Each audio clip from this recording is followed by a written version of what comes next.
दोस्तों नमस्कार, Kaushambi teachers academy में आपका स्वागत है। दोस्तों आज की ये क्लास बाल विकास पेडागाजी से संबंधित है। यदि आप इसके पहले की क्लासेस ना देखे हों तो प्लेलिस्ट में जाएं और सारी क्लासेस देख लें ताकि आगे के प्रश्नों को हल करने में कोई भी समस्या ना हो। और यदि आप इस चैनल पर नए हैं तो चैनल को सब्सक्राइब कर लें ताकि रोजाना क्लास की अपडेट आपको मिल सके। तो दोस्तों आइए आज की क्लास हम लोग स्टार्ट करते हैं। आज की क्लास में 25 से हम लोग स्टार्ट करते हैं। 24 तक हम पिछले वीडियो में बातें कर चुके हैं। तो 25 क्वेश्चन कह क्या रहा है आइए देखते हैं।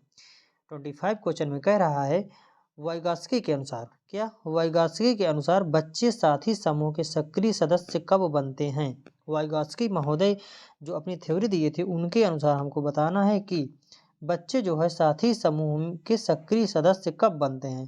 पहला ऑप्शन दिया है पूर्व बाल्यावस्था, दूसरा ऑप्शन दिया है बाल्यावस्था, तीसरा ऑप्शन दिया है किशोरावस्था, चौथा ऑप्शन दिया है प्रौढ़ावस्था। तो वाइगास्की महोदय जी के अनुसार बच्चे साथी समूह के सक्रिय सदस्य जो बनते हैं वो किशोरावस्था में बनते हैं। तो 25 का हमारा तीसरा ऑप्शन राइट हो जाएगा। किशोरावस्था 12 वर्ष से 18 वर्ष तक मानी जाती है। तो 25 का हमारा तीसरा ऑप्शन राइट हो जाएगा।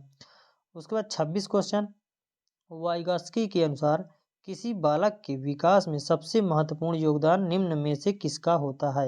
यानी वाइगास्की महोदय जो के अनुसार जो थ्योरी दिए थे उनके अनुसार जो होता है बालक के विकास में सबसे महत्वपूर्ण योगदान किस चीज़ का होता है। पहला ऑप्शन परिवार का, दूसरा ऑप्शन विद्यालय का, तीसरा ऑप्शन समाज का, चौथा ऑप्शन धर्म का। तो वाइगास्की के अनुसार जो दोस्तों बालक का महत्वपूर्ण योगदान जो उसके विकास में महत्वपूर्ण योगदान होता है वो समाज का होता है। तो 26 का हमारा तीसरा ऑप्शन राइट हो जाएगा। हम आपको ट्रिक बता दें, अगर यहाँ पे वाइगास्की हैं और ऑप्शन में समाज दिया है तो 100% वही राइट आंसर होता है। क्यों? क्योंकि वाइगास्की सामाजिक सांस्कृतिक परिवेश जो नियम दिए थे वो वाइगास्की महोदय दिए थे। अगर वाइगास्की के परिपेक्ष में क्वेश्चन पूछ रहा है तो जिसमें समाज ऑप्शन में दिया होगा वही ऑप्शन हमारा राइट हो जाएगा। तो 26 का हमारा तीसरा ऑप्शन राइट हो जाएगा। उसके बाद वाइगास्की के अनुसार डैश के बाद डैश में लिंग संबंधी चेतना का विकास होता है। यानी वाइगास्की के अनुसार जो बताए थे डैश के बाद लिंग संबंधी चेतना यानी किसके बाद लिंग संबंधी चेतना का विकास हो जाता है। तो किशोरावस्था प्रौढ़ावस्था कम, बाल्यावस्था किशोरावस्था कम, या बाल्यावस्था किशोरावस्था तीव्र, या बाल्यावस्था प्रौढ़ावस्था तीव्र। तो वाइगास्की महोदय के अनुसार जो इसमें वो बताए थे वो बोले थे कि वाइगास्की के अनुसार बाल्यावस्था, यहाँ बाल्यावस्था फिल करेंगे के बाद जो किशोरावस्था आती है उसमें क्या होता है लिंग संबंधी चेतना तीव्र हो जाता है। तो ये हमारा थर्ड ऑप्शन में जो दिया गया है यही तीनों ऑप्शन इसमें भरे जाएंगे। दूसरा ऑप्शन में कंफ्यूज नहीं होगा दोस्तों, बाल्यावस्था किशोरावस्था तो ठीक है लेकिन कम इसमें दिया है तो किशोरावस्था में ये तीव्र हो जाता है, अधिक हो जाता है। तो ये हमारा राइट आंसर हो जाएगा तीसरा ऑप्शन बाल्यावस्था किशोरावस्था तीव्र। तो वाइगास्की के अनुसार बाल्यावस्था के बाद किशोरावस्था में लिंग संबंधी चेतना क्या होती है वो तीव्र हो जाती है। तो 27 का तीसरा ऑप्शन हमारा राइट हो जाएगा। उसके बाद 28 क्वेश्चन में वाइगास्की के अनुसार सामाजिक विकास के सिद्धांत के अनुसार बालक को डैश में जिस प्रकार की डैश प्राप्त होगी डैश की भी उसी प्रकार होगा। क्या? वाइगास्की के सामाजिक विकास के सिद्धांत के अनुसार बालक को डैश में जिस प्रकार की डैश प्राप्त होगी उसका डैश भी उसी प्रकार होगा। तो इसमें 28 में जो हमारा ऑप्शन दिया गया विद्यालय पुस्तकें विकास, समाज सुविधाएं विकास, विद्यालय सुविधाएं विकास, परिवार संपत्ति विकास। तो इसमें कौन सा ऑप्शन हमारा राइट हो जाएगा। तो इसमें जो दिया है ये समाज सुविधाएं विकास, इसको फिल करके देखते हैं। वाइगास्की के सामाजिक विकास के सिद्धांत के अनुसार बालक को समाज में जिस प्रकार की सुविधा प्राप्त होती है या सुविधाएं प्राप्त होंगी उसका क्या होता है विकास भी उसी प्रकार होता है। तो राइट आंसर हमारा 28 का दूसरा ऑप्शन हमारा राइट हो जाएगा। उसके बाद तीसरा ऑप्शन निम्नलिखित में से किस मनोवैज्ञानिक ने सहयोगात्मक समस्या समाधान पर बल दिया। कौन सा वैज्ञानिक थे जो सहयोगात्मक समस्या पर बल दिए थे। पहला जीन पियाजे, दूसरा लेव वाइगास्की, तीसरा रॉस, चौथा कोहलबर्ग। तो कौन से मनोवैज्ञानिक थे जिन्होंने सहयोगात्मक समस्या समाधान पर बल दिया था या समस्या समाधान पर वो अपना थ्योरी दिए थे या उस पर बल दिए थे। तो 29 का जो हमारा राइट आंसर हो जाएगा वो क्या हो जाएगा वो लेव वाइगास्की महोदय थे जो क्या कहते सहयोग समस्या समाधान पर बल दिए थे। तो 29 का हमारा दूसरा ऑप्शन राइट हो जाएगा। अब 30 ऑप्शन क्या कह रहा है, बच्चे दुनिया के बारे में, बच्चे दुनिया के बारे में अपनी समझ का सृजन करते हैं, इसका श्रेय किसको जाता है। बच्चे दुनिया के बारे में अपनी सृजन करते हैं, बच्चे दुनिया के बारे में अपनी समझ का सृजन करते हैं, इसका श्रेय किसको जाता है। तो इसका श्रेय जो होता है, पहला ऑप्शन दिया है पियाजे, दूसरा पावलोव, तीसरा कोहलबर्ग, चौथा स्किनर।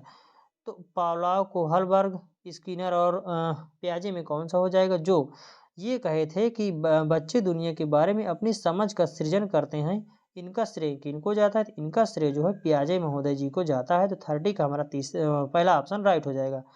उसके बाद 31, पियाजे के अनुसार निम्नलिखित में से कौन सी अवस्था में बच्चा अमूर्त संकल्पनाओं के विषय में तार्किक चिंतन करना प्रारंभ कर देता है।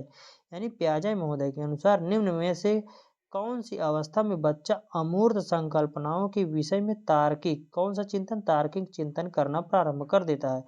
तो पहला ऑप्शन दिया है मूर्त संक्रियात्मक अवस्था, जो होती है 7 से 11 वर्ष तक।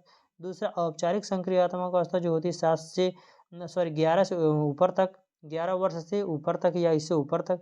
तीसरा संवेद प्रेरक अवस्था, जन्म से लेकर 2 वर्ष तक। चौथा पूर्व संक्रियात्मक अवस्था, जो 2 से 7 वर्ष तक मानी जाती है। तो पियाजे के अनुसार जो है बच्चा अमूर्त संकल्पनाओं के विषय में तार्किक चिंतन किस अवस्था में करने लगता है। तो 31 का हमारा राइट आंसर हो जाएगा मूर्त संक्रियात्मक अवस्था, जो 7 से 11 वर्ष की होती है। इसमें बालक जो होता है अमूर्त संकल्पनाओं का क्या करता है, तार्किक चिंतन करना स्टार्ट कर देता है। तो हमारा 31 का राइट आंसर पहला हो जाएगा। मूर्त संक्रियात्मक अवस्था में बालक तार्किक चिंतन करना स्टार्ट कर देता है। और औपचारिक संक्रियात्मक अवस्था में क्या करता है दोस्तों, औपचारिक संक्रियात्मक अवस्था में बालक अमूर्त चिंतन करता है। क्या, अमूर्त चिंतन करना स्टार्ट करता है। और इसमें गणितीय संक्रियाएं, छोटी छोटी संक्रियाएं करने लगता है। तो इसमें जो होता है अमूर्त चिंतन और कल्पना संज्ञानात्मक जो होता है 11 से वर्ष के ऊपर करने लगता है। संवेदी प्रेरक अवस्था, जो जन्म से 2 वर्ष तक होती है, इसमें बालक जो है केवल इंद्रियों के द्वारा सीखता है, संवेदनाओं के द्वारा। क्या, संवेदनाओं के द्वारा सीखता है, ज्ञान इंद्रियों के द्वारा सीखता है। तो वो संवेद पेशी अवस्था कहलाती है। इसमें जैसे अनुकरण की अवस्था इसको बोला जाता है, अनुकरण की अवस्था भी बोला जाता है। या फिर इसी अवस्था को जो 0 से जन्म से 2 वर्ष तक है, इसको खिलौने तोड़ने की अवस्था भी बोला जाता है, खिलौने तोड़ने की अवस्था भी बोला जाता है। अब ये चौथा ऑप्शन जो दिया है पूर्व संक्रियात्मक अवस्था, यानी 2 से 7 वर्ष तक, 2 से 7 वर्ष तक जो होती है पूर्व संक्रियात्मक अवस्था होती है। इसमें बालक को वस्तु अस्थायित्व का गुण पाया जाता है। वस्तु अस्थायित्व का गुण पाया जाता है। और ये इसमें जो है जीववाद भी इसको बोलते हैं, जीववाद की अवस्था। जीववाद की अवस्था क्या होती है, तो जीववाद की अवस्था होती है जो 2 से 7 वर्ष तक मानी जाती है। तो ये चारों जो दिए थे ये पावलोव दिए थे, लेकिन क्वेश्चन में कहा गया है, सॉरी पियाजे दिए थे। और इसमें क्वेश्चन में कहा गया है निम्नलिखित में से कौन सी अवस्था में बच्चा अमूर्त संकल्पनाओं के विषय में तार्किक चिंतन करना स्टार्ट कर देता है। तो अमूर्त संकल्पनाओं को जो तार्किक चिंतन स्टार्ट कर देता है वो पहला ऑप्शन अमूर्त संक्रियात्मक अवस्था, जो 7 से 11 वर्ष तक होती है, इसमें बालक तार्किक चिंतन करना स्टार्ट कर देता है। तो हमारा 31 का हमारा पहला ऑप्शन राइट हो जाएगा। उसके बाद 32 क्वेश्चन, वाइगॉत्स्की बच्चों के सीखने के निम्नलिखित में से किस कारक की महत्वपूर्ण भूमिका पर बल देते हैं। वाइगॉत्स्की हैं बच्चों के सीखने में निम्नलिखित में से किस कारक की महत्वपूर्ण भूमिका पर बल देते हैं। पहला सामाजिक, दूसरा अनुवांशिक, तीसरा नैतिक, चौथा शारीरिक। तो वाइगॉत्स्की महोदय हम आपको बताए थे, अगर वाइगॉत्स्की यहाँ कहीं दिख जाए तो आपको सीधे सीधे कुछ नहीं ढूंढना, आपको समाज नामक वो ऑप्शन ढूंढना है। तो समाज कहाँ है, ये तो पहला ऑप्शन हमारा राइट हो जाएगा एकदम ट्रिक के साथ। एकदम हम 100% ये ट्रिक काम करती है। क्या, अगर वाइगॉत्स्की के परिप्रेक्ष्य में पूछ रहा है और ऑप्शन में सामाजिक दिया है, सामाजिक नियम दिया है, तो वही हमारा राइट आंसर हो जाएगा। 32 का हमारा पहला ऑप्शन राइट हो जाएगा। उसके बाद 33 क्वेश्चन देखते हैं। कोहलबर्ग के अनुसार शिक्षक बच्चों में नैतिक मूल्यों का विकास कर सकता है। पहला, कैसे व्यवहार किया जाना चाहिए, इस पर कठोर निर्देश देकर। दूसरा, धार्मिक शिक्षा को महत्व देकर। तीसरा कहा गया है व्यवहार के स्पष्ट नियम बनाकर। चौथा, नैतिक मुद्दों पर आधारित चर्चाओं में उन्हें शामिल करके। तो कोहलबर्ग के अनुसार जो होता है क्या है, आपको फिर से दिखाते हैं। कोहलबर्ग के अनुसार क्या बोला था, कोहलबर्ग के अनुसार शिक्षक बच्चों में नैतिक मूल्यों का विकास कर सकता है। अगर यहाँ पे कोहलबर्ग दिख जाए तो आपको नैतिकता वाला ऑप्शन आपको ढूंढना है।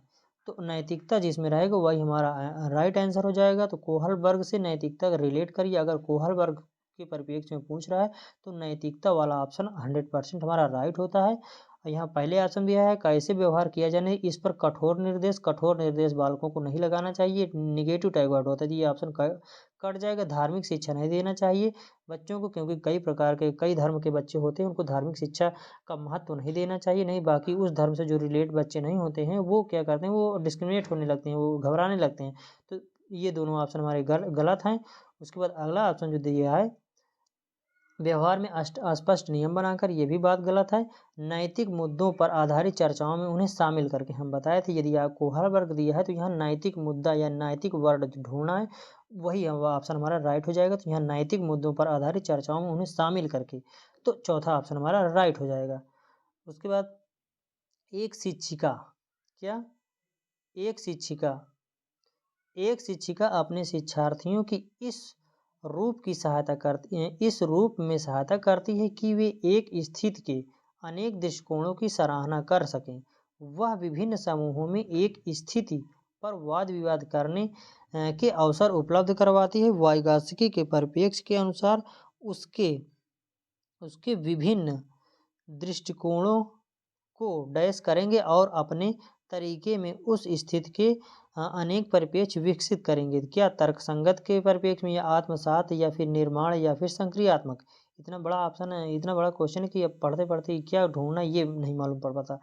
तो इसमें क्या कह रहा है, एक शिक्षिका अपने शिक्षार्थियों की इस रूप में सहायता करती है कि वे एक स्थिति में अनेक दृष्टिकोणों की सराहना कर सकें। वह विभिन्न समूहों में एक स्थिति पर वाद विवाद करने के अनेक अवसर उपलब्ध करवाती। किस पर? वाद विवाद करने के अनेक अवसर उपलब्ध करवाती। वाइगास्की के परिप्रेक्ष्य में, यानी वाइगास्की के परिप्रेक्ष्य के अनुसार उसके शिक्षार्थी विभिन्न दृष्टिकोणों को डैश करेंगे। क्या करेंगे? तो विभिन्न दृष्टिकोणों को वो क्या करेंगे, आत्मसात करेंगे और अपने तरीके से उस स्थिति को परिप्रेक्ष्य में विकसित करेंगे। तो क्या राइट आंसर हो जाएगा? इसमें आत्मसातकरण हो जाता है। क्या? क्योंकि वो वाद विवाद कर रही है तो उसमें जो नियम निकलेंगे, सुविधाएं या कोई भी चीज़ निकलेगा तो वो क्या करेंगे, बालक उसको आत्मसात कर लेंगे या ग्रहण कर लेंगे। तो 34 का हमारा दूसरा ऑप्शन राइट हो जाएगा।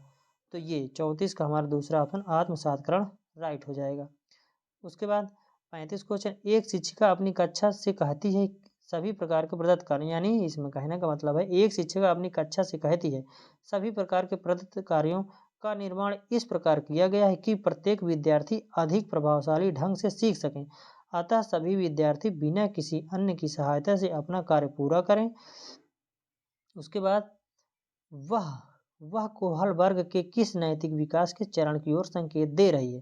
पहला औपचारिक चरण 4 कानून और व्यवस्था, पूर्व औपचारिक चरण 5 सामाजिक संविदा, पूर्व औपचारिक चरण 1 दंड परिवर्तन, चौथा पूर्व औपचारिक चरण 2 व्यक्तिकता और विनिमय।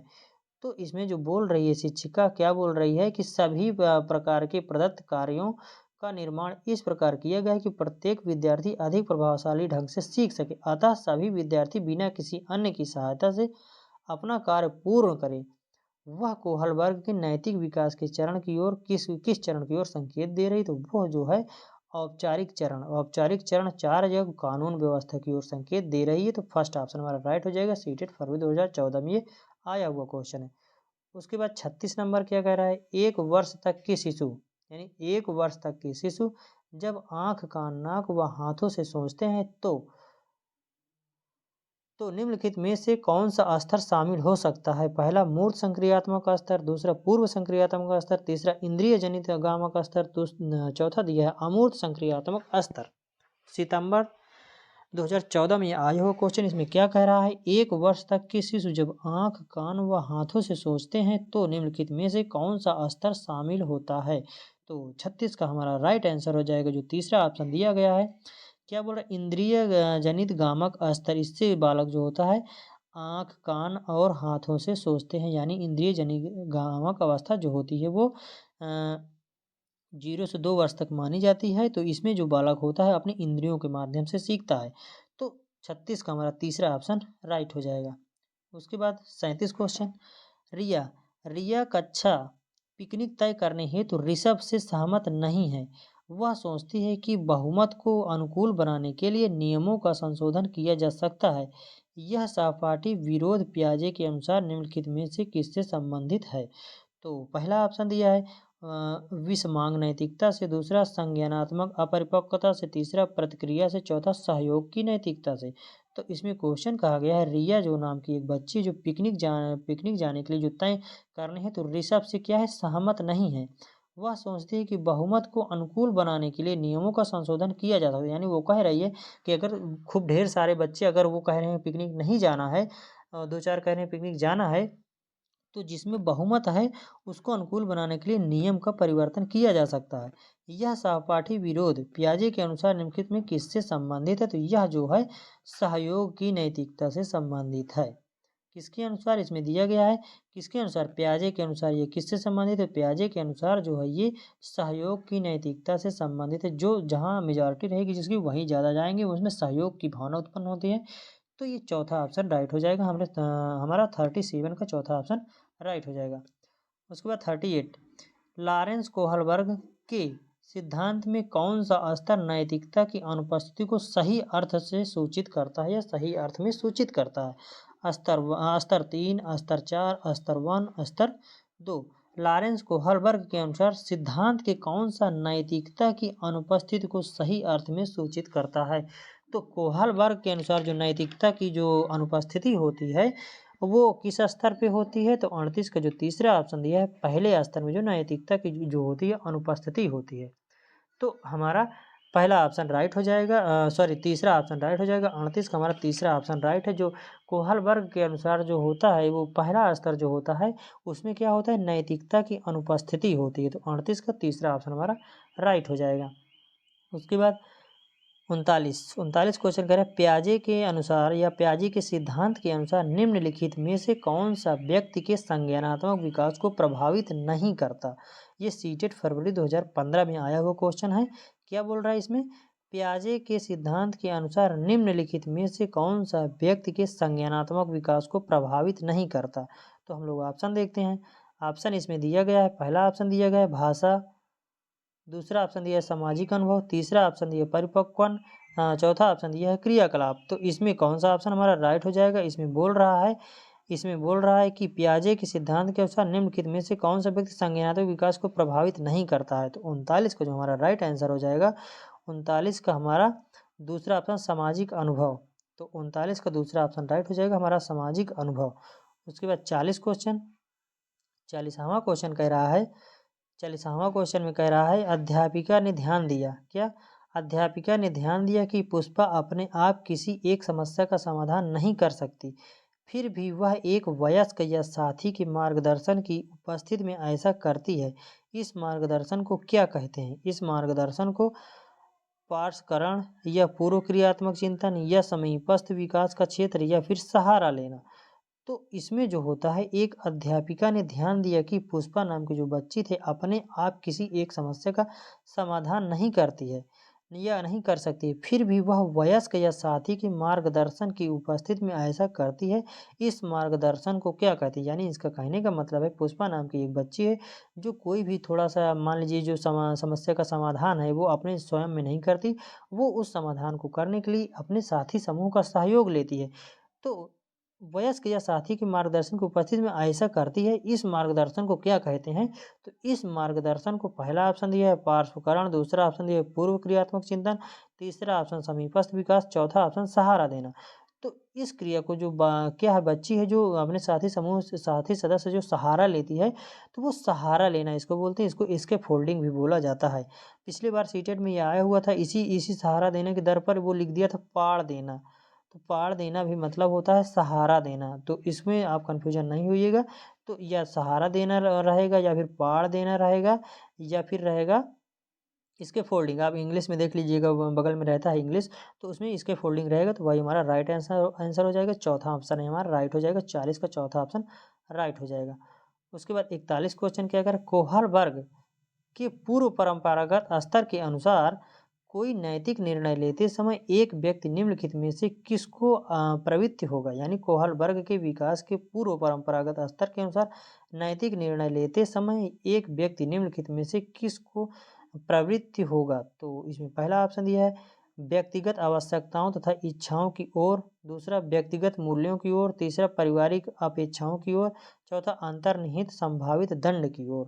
तो 41 का जो हमारा राइट आंसर हो जाएगा, इसमें क्या कहा गया है, कोहल वर्ग के सिद्धांत के अनुसार परंपरागत स्तर के अनुसार कोई नैतिक निर्णय लेते समय एक व्यक्ति निम्नलिखित में से किसको प्रवृत्ति होगा, किस ओर प्रवृत्ति होगा, तो ये जो किस ओर प्रवृत्ति होगा, ये जो है अंतर्निहित संभावित दंड की ओर वो प्रवृत्त होगा। तो 41 का हमारा दूसरा ऑप्शन राइट हो जाएगा। दोस्तों आज हम लोग यहीं तक करते हैं। हमारा वीडियो कैसे लगा आप कमेंट बॉक्स में कमेंट कर सकते हैं, और हमारा यदि क्लास अच्छी लगी हो तो अपने दोस्तों के साथ भी शेयर कर सकते हैं, और हमारे चैनल को अभी तक ना सब्सक्राइब किए हों तो सब्सक्राइब कर लें। थैंक टू ऑल, जय हिंद।